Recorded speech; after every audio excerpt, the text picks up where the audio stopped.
dia, gente. Eu queria desejar bom dia a todos e agradecer a presença do nosso Mestre Jesus e agradecer a presença de todos, encarnados e desencarnados, nessa manhã. A nossa irmã Carol vai ler a página inicial. Prefiro não usar o microfone, pode ficar sem? Tem que usar? Ah, tá, desculpa aí. Bom dia para todos. O nome da página é Tempestades. Você já percebeu as lições que nos dão as tempestades? A natureza, em suas diferentes manifestações, nos falam sobre a alternância das estações, climas, temperaturas, relevos, mostrando-nos uma heterogeneidade perfeita. Um observador atento não terá dificuldades em perceber isto. Nem todos os dias são ensolarados e apresentam um céu azul. Em muitos deles, nuvens escuras se agrupam e anunciam fortes tempestades. Algumas, de fato, chegam a ocorrer e causam inúmeros estragos. Outras apenas alardeiam e atemorizam, mas são levadas para os outros recantos mais distantes. Em nossa vida, não é muito diferente. Alternamos sombras e luzes, lágrimas e sorrisos, ânimos e desânimos. Vivemos dias ensolarados e dias sombreados dentro da própria alma. A chegada de uma tempestade não deve ser antecipada com desespero, inquietação e medo. É preciso aguardá-la, preparando-se para enfrentá-la de cabeça erguida, decidido a fazer o melhor, o que for possível para suportá-la. Sofrer antecipadamente significa ausência de fé em si mesmo e de confiança em Deus. Em quantas ocasiões aguardamos o pior e o pior não acontece? Esperamos um temporal terrível e o que vemos é uma chuva amena, agradável, perfeitamente suportável. Aí chegamos à conclusão de que não deveríamos ter dramatizado tanto uma situação que não merecia tamanha preocupação e insônia.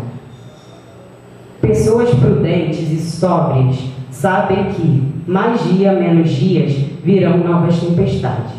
Por isso, preparemos sempre, desde já, fruindo ao máximo as alegrias que a vida enseja. Equipam-se com a presença da amizade e sinceridade. Constroem os abrigos no próprio coração. Para os amigos que o procuram, repartem o que têm e, aprendendo a sorrir, vão mantendo a fé em todos os momentos. Precisamos entender que se tempestades prenunciam destruição, igualmente ensejam renovação, soerguimento, reconstrução. Se há nuvens em nosso caminho, acreditemos que elas vão passar, como tantas outras passaram. Relâmpagos e trovões também passam, e para que esse medo, esse desânimo e essa tristeza passem, só depende de nós orarmos, trabalharmos e sermos um pouco mais gratos a Deus por tantas dádivas que diariamente recebemos. E uma delas, com certeza, também são as tempestades. Essa página está falando sobre tempestade, né? Todos nós, em algum momento, passamos por dificuldade e nós temos que ser muito otimistas quanto a isso, pois todas as tempestades passam e nós pode ser muito otimista para que possamos passar por tamanha dificuldades que sempre passam, né? Que possamos passar por isso com muita fé e esperança e mantendo sempre a confiança em Deus, porque Ele nunca falha, gente. Vou passar aqui para o nosso amigo André, que vai fazer a nossa prece nesse ano. Que possamos elevar nosso pensamento a Jesus e agradecer a Ele por sua presença, a presença de Eurípides, a presença de todos os irmãos espirituais, com objetivo no bem, que possamos refletir sobre esse estudo e levar o que vamos aprender aqui para a nossa vida e poder compartilhar todos os ensinamentos e sabedoria com o nosso próximo. Graças a Deus. Agora eu vou passar para a nossa irmã Ana Maria, que irá fazer o nosso estudo. Bom dia a todos. Vocês não tomaram café não, gente? Vamos começar de novo. Bom dia a todos. Bom dia. Melhorou bastante. Bom, gente, o nosso Ian estaria hoje aqui fazendo o estudo dessa manhã. Só que ele teve um probleminha de última hora e não vai conseguir chegar. E há 20 minutos atrás, eu soube que eu estaria aqui fazendo o estudo dessa manhã. Confesso a vocês que pela primeira vez estou nervosa. Não costumo ficar não. Mas, assim, foi bem em cima, né? Mas eu espero que a gente possa aproveitar bem esse estudo, que a gente possa, como disse o André, levar para a nossa vida, né? Que é o objetivo maior do trabalho da gente aqui, é esse. É sair daqui um pouquinho melhor do que a gente entrou. Né? Que seja bem pouquinho, mas que seja positivo. Hoje a gente vai estar falando de estranha moral, tá? O capítulo 23, a gente vai estar falando dos itens 12 a 14 do Evangelho, tá? Bom, vamos começar. Gente, desculpa estar de costa porque não tem muito ângulo, tá? A gente vai começar falando da questão 629, tá? O que se pode dar da moral? Que definição se pode dar da moral? Então vamos ler junto. A moral é a regra de bem proceder, isto é, distinguir o bem do mal. Funda-se na observância da lei de Deus. O homem procede bem quando tudo faz pelo bem de todos, porque então cumpre a lei de Deus. Então, gente, o livro dos Espíritos realmente, ele é a resposta, ele tem a resposta, né, para todos os nossos questionamentos.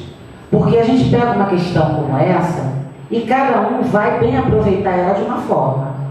Né? Cada um vai ter um entendimento, né? Cada um vai colocar na própria vida as explicações que os Espíritos trouxeram, mas a base sempre é falar dos ensinamentos de Jesus.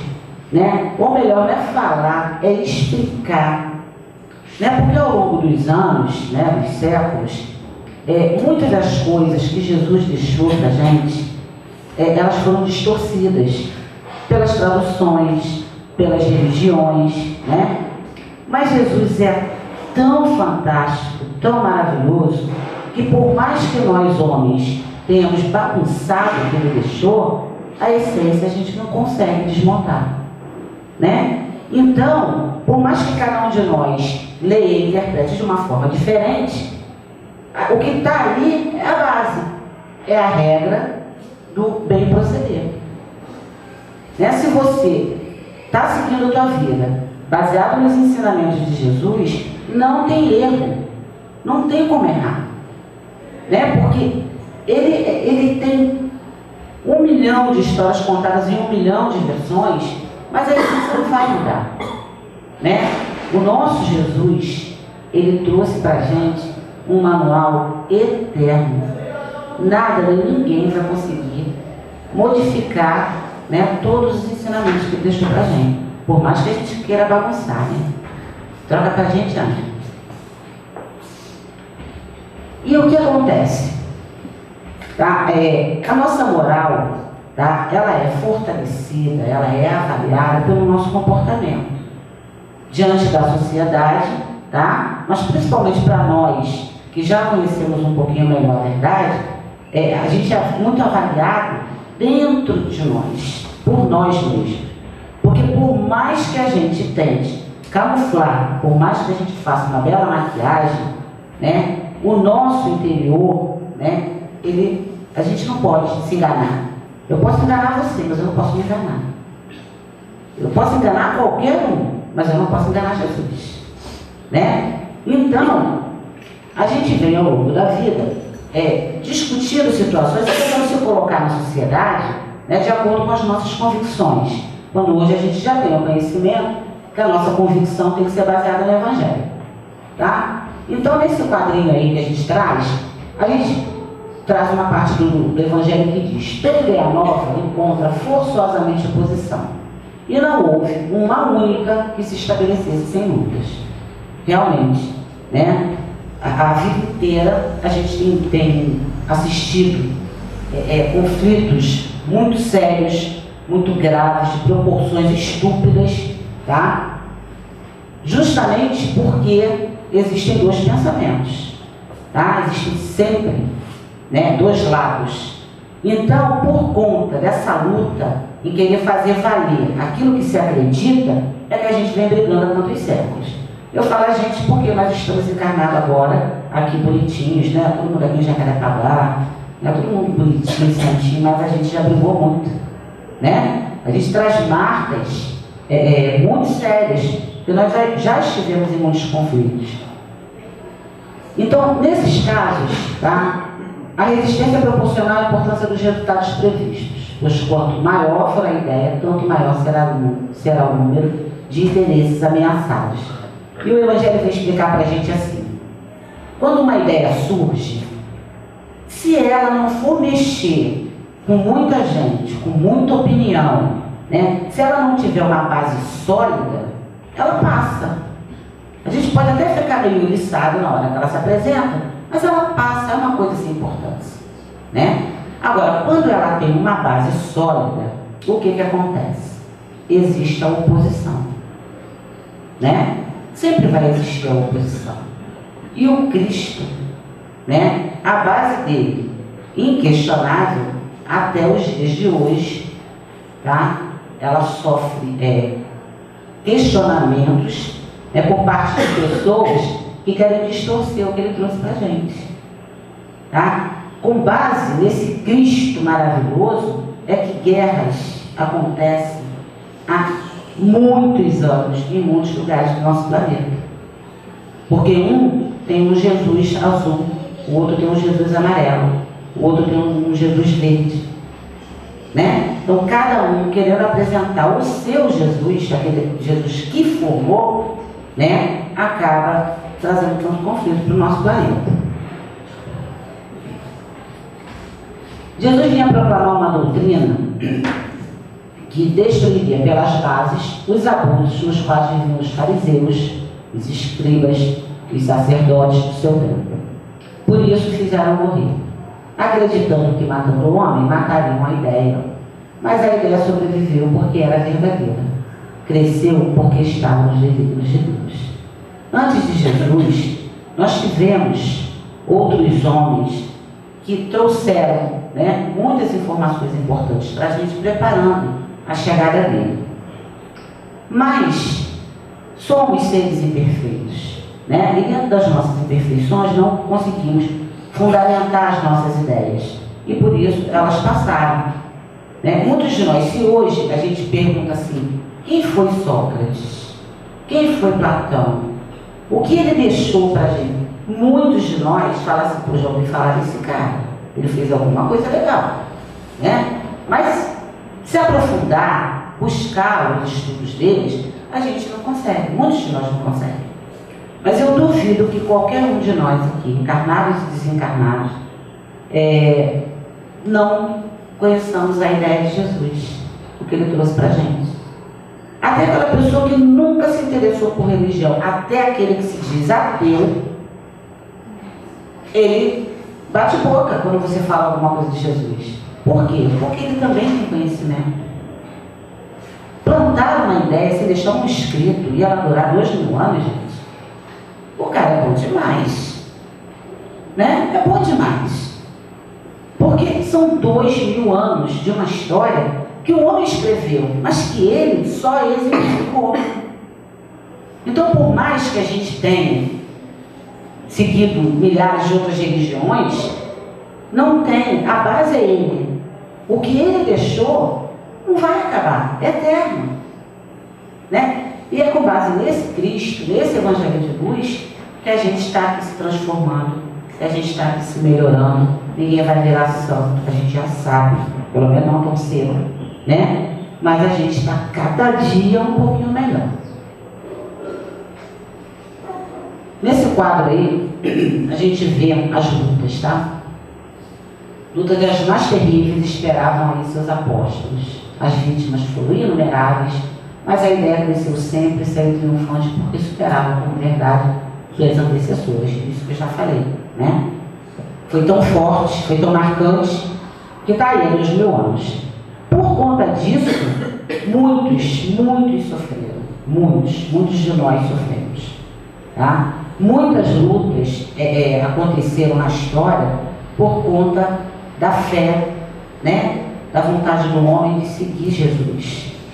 Né? Na Roma Antiga, aquelas arenas onde os homens serviam, né?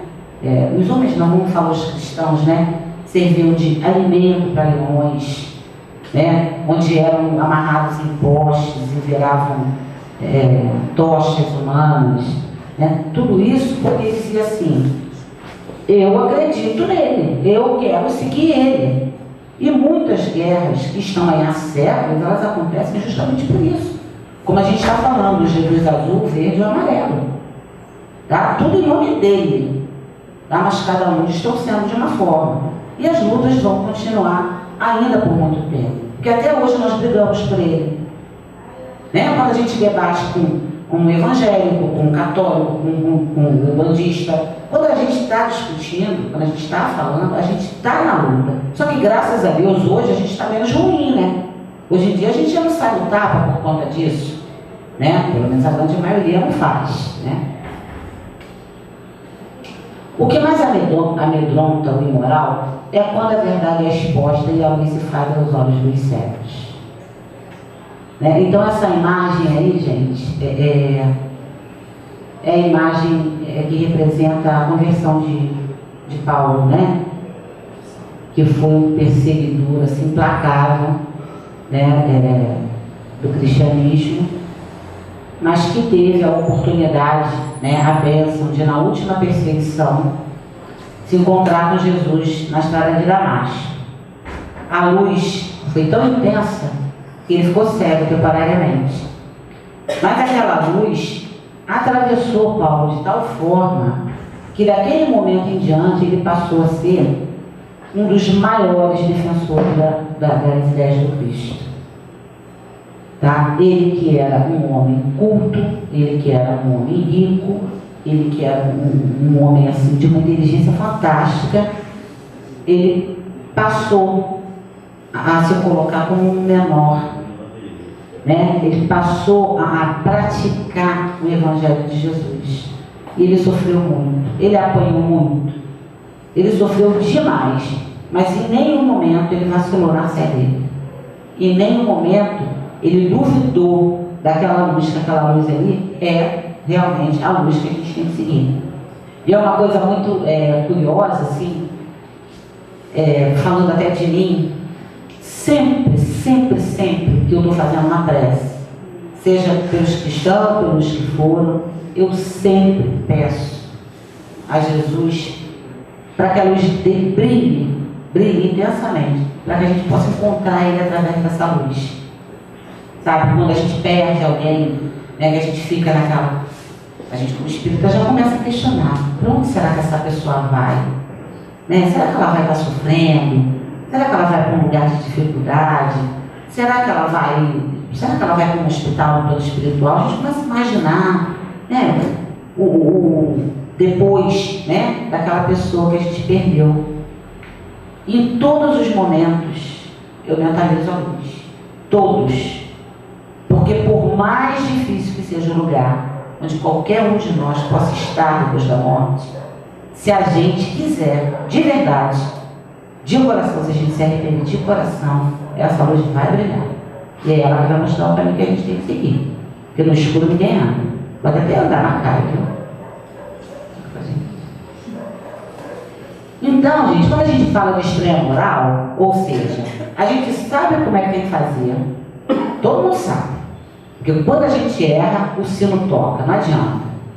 Né? Aquele sininho faz aquele barulho e fala: opa, errou, tá errando.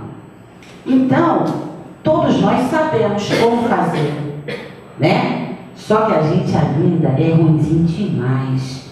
Então a gente bota aquela capinha bacana e sai para encarar a vida, lindo e maravilhoso por fora.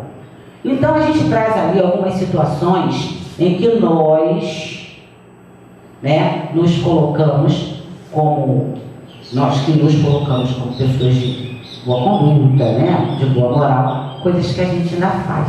Então vamos lá, ó. Aquele casalzinho amarelinho lá, ó. Estranha moral é quando discordamos do que nem conhecemos porque aquilo é contrário aos nossos interesses. A gente age muito assim, né? Quantas vezes a gente encontra uma ideia, contra uma situação que a gente encontra, sem nem pensar profundamente por que é que aquela ideia foi criada. A gente age contra. A gente chega e não concorda. Tá? Então, esse quadrinho aí é para fazer a gente ter base para o que a gente vai falar.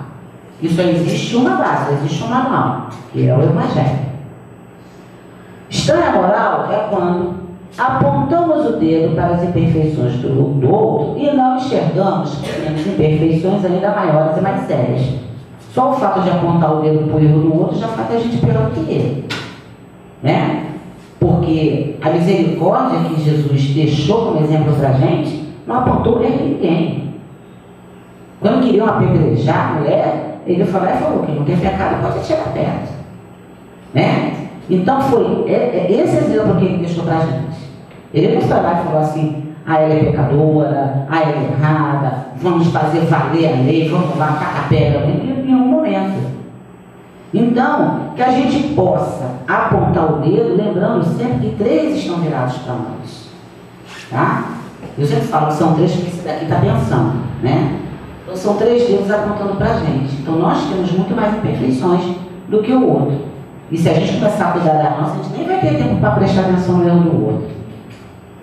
Vamos lá naquela cara bonita lá no canto. Quando adotamos comportamentos totalmente diferentes dentro e fora da casa espírita. Né? Há alguns anos atrás, a gente numa conversa, numa outra explanação, a gente estava falando dessa coisa do cabide, né, de asa. A entrada da casa espírita, ela tem ali, ó, uma porção, como se chama em loja, arara, né? Cheia de cabides, cheia de asas. Cada um de nós, quando entra aqui, coloca uma e entra aqui e fala assim, bom dia, Júlia. Bom dia, irmãos. Vai com Deus. Senta aqui. A criancinha toda cheia de xixi. Vem, amor. Você adora me desejar, né? Então a gente é assim, aquela coisa doce, amorosa aqui dentro. Fantástico. Acabou o trabalho na casa espírita, saímos, penduramos a asa ali. Chegamos na calçada, a criança passa correndo, pisa no teu pé. Peste. Né? Aquela é a praga do meu marido que vem me buscando, chegou até agora. Por aí vai. Você viu aquele evangelizador aqui? Um desenho antipático. Né? E daí por aí vai, gente. Por aí vai. E da porta para lá, a gente sai deixando um rastro de destruição. Mas é uma coisa tão triste. Mas se preparando, porque sábado que vem tem casa espírita de novo. Então, quando eu estou na rua, eu olho para ver se ninguém está me vendo, né? Aí eu jogo papel no chão, aí eu finjo que estou dormindo para não dar lugar para a velhinha, e por aí vai. A gente está fazendo isso tudo. Mas sábado que vem, quando eu chegar aqui, as asas estão lá e eu coloco ela de novo. Então, não é coisa para a gente pensar? Não é para a gente, ao longo do nosso dia, detectar esse vacilo e falar assim, não, peraí, eu não posso mais fazer isso. Eu não tenho mais esse direito. Eu não tenho esse direito porque eu já tenho conhecimento, né? Então eu não tenho que ser espírita dentro da casa espírita. Aqui dentro eu sou trabalhador e aprendiz. Eu tenho que ser espírita lá fora. É para lá que eu tenho que levar. Então, ali no meio, olha, pregamos o amor e promovemos a discórdia e o ódio. Já meio que falei disso, né? Aquela coisinha da gente chegar ali fora, né? Aqui dentro a gente se abraça. É tanto abraço, gente, que a gente sai daqui assim, amassado, né? Muito abraço, muito beijo, as melhores amigas, todo mundo aqui se chama de amigo. Oi, amiga, bom dia, amigo, né? A gente tá ali. E quando a gente chega ali do lado de fora, a gente tá criticando a direção da casa, a gente está criticando a coordenação, a gente está metendo malho naquela sopa que o pessoal fez com o maior amor. Nossa sopa hoje estava salgada, né? Nossa sopa tinha carne, acho que não botaram carne na sopa hoje não. E a gente está fazendo isso, né? Então a gente prega uma coisa e faz outra, quando deveria ser o oposto. Último quadrinho. Quando apresentamos a nossa vaidade, o nosso orgulho com o nome de opinião, né? Quando a gente está fazendo assim, uma reunião, um estudo como o dessa manhã, né? Onde a gente passa a questionar as coisas dizendo que tem uma opinião diferente. É válido que cada um tenha uma opinião diferente? Claro que é. Somos seres individuais, né? Cada um tem uma opinião. Mas essa opinião, se ela não tiver como base o Evangelho, vai virar conflito. Por que eu tenho uma opinião diferente? Gente, eu tenho uma opinião diferente? Claro que eu não fico conversando assim, né? De acordo com o Evangelho, que ninguém vai me aguentar. Mas aqui dentro eu penso assim. Então, de acordo com o que eu já aprendi, de acordo com o Evangelho que já está aqui dentro, eu acho que se fizesse dessa ou daquela forma, poderia ser melhor. Melhor para quem? Para todo mundo. Porque se for só para mim, é egoísmo. Se eu quiser impor a minha ideia na base da força, é vaidade, é arrogância. Então vamos começar a capinar isso direito, cortar essa grama, né? Tirar essas ervas daninhas que a gente tem regado todos os dias. Vamos começar a cortar isso tudo. Vamos tentar mudar nosso comportamento, né? Tá, gente? Então, gente, é isso aí que a gente está falando, tá? Esse aí é o nosso manual de conduta. É claro que nenhum de nós está preparado ainda para colocar ele em prática da forma que já deveríamos, né? Porque se assim fosse, nós estaríamos encarnados num planeta onde existe tanta dor e tanto sofrimento, né? Mas estamos aqui, nessa escola, tá? Nesse hospital, sendo preparados, sendo tratados, sendo instruídos para que a gente possa um dia realmente fazer valer a pena, né? Todo esse trabalho maravilhoso que a espiritualidade faz por nós. Então está lá no cantinho verde, ó. Não há nesse mundo outro código moral mais perfeito que o Evangelho de Jesus, porque ele não apenas ensinou os bons costumes à humanidade, ele viveu o que dispôs para os filhos da terra. Então é isso aí, ele não deixou nada escrito, mas ele deixou um exemplo tão forte, tão real, tão sólido, que está aí esses anos, esses séculos todos, e a gente não tem o que questionar. Para a criatura humana que começa a se educar dentro da regra moral do Evangelho, a sua vida vai mudando. Pela transformação que se opera no seu íntimo, e a consequência é a transformação do seu comportamento exterior. Ou seja, essa transformação, ela tem que ser de dentro para fora. Ela tem que ser de dentro para fora. A gente não pode usar a capa, né, do bonzinho, a capa do correto, tá? Se aqui dentro a gente ainda está cheio de lama. Tem que ser o oposto, tá?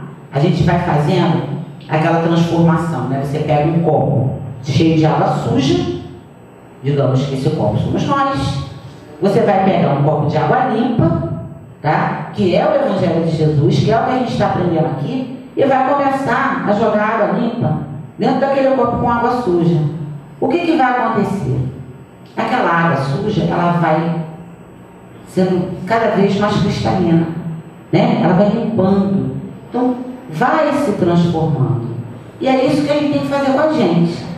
A gente reconhecer o copo de água suja que a gente é, né? E saber que o Evangelho é a fonte da água limpa. E que quanto mais a gente colocar isso dentro da gente, melhor, né? Mais fácil.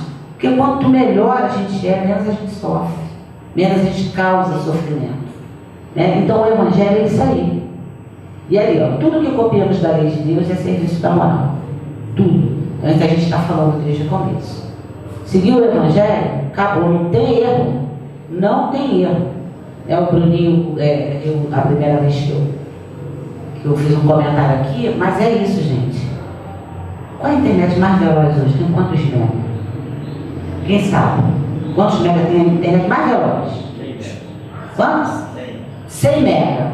Fraquinho. Fraquinho. A nossa conexão é 500 mega. A nossa conexão com Jesus é de 500 mega. Porque quando eu penso em pensar nele, eu já me conectei a ele. Então, se a gente está em contato com ele o tempo todo, se a gente está conectado com ele o tempo todo, é só a gente falar: irmão, ajuda. Ele vem na hora, gente. Ele vem na hora.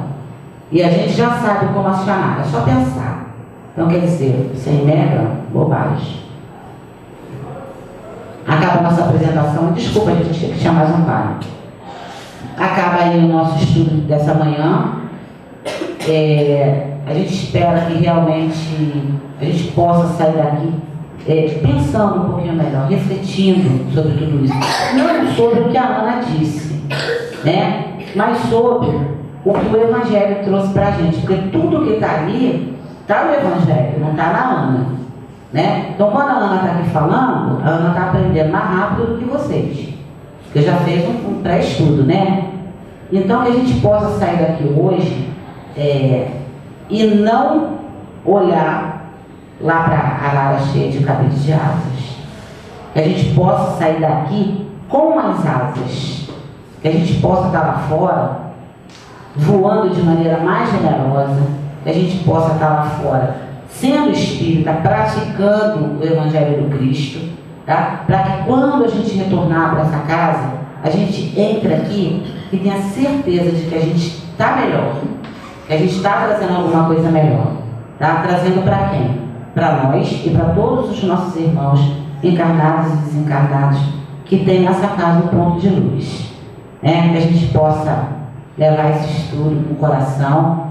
Obrigada pela paciência, gente. Não tinha nada preparado, mas foi uma manhã legal. Obrigada por tudo. Bom dia, gente.